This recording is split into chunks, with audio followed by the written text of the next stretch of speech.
Luto tayo ng balbakwa, balat ng baka. Itong mga sangkap: red onion, garlic, ginger loya, green bell pepper, chili pepper, spring onion, bay leaves, tanglad, aswiti,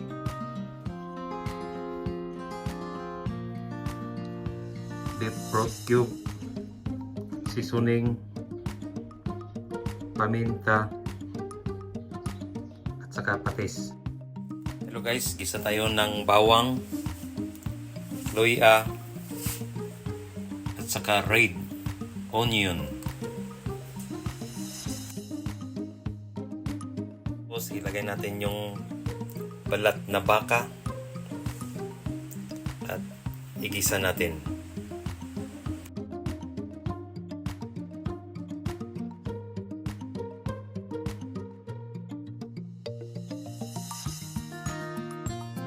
At tayo ng patis guys.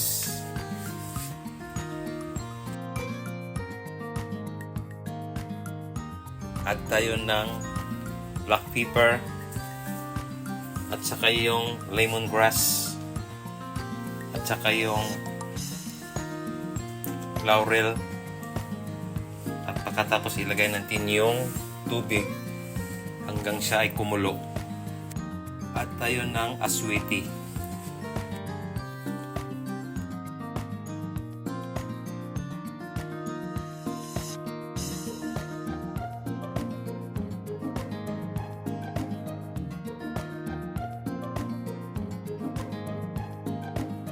Hello guys, add tayo ng beef broth cubes para magkaroon ng masarap na lasa, at saka add tayo ng green chili pepper.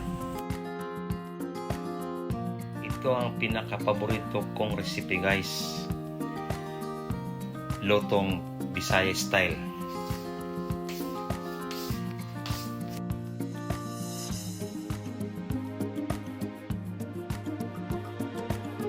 At tayo ng seasoning guys.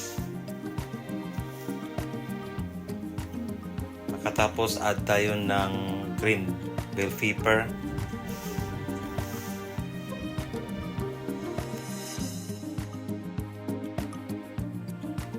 Add tayo guys ng spring onion.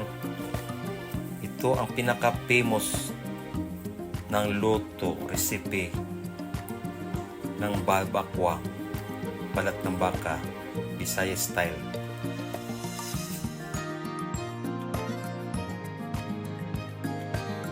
Shake natin guys para magkaroon ng mas masarap ang lasa. Wow guys, luto na guys yung balbakwa, balat ng baka. Thank you guys for your watching, and God bless you all.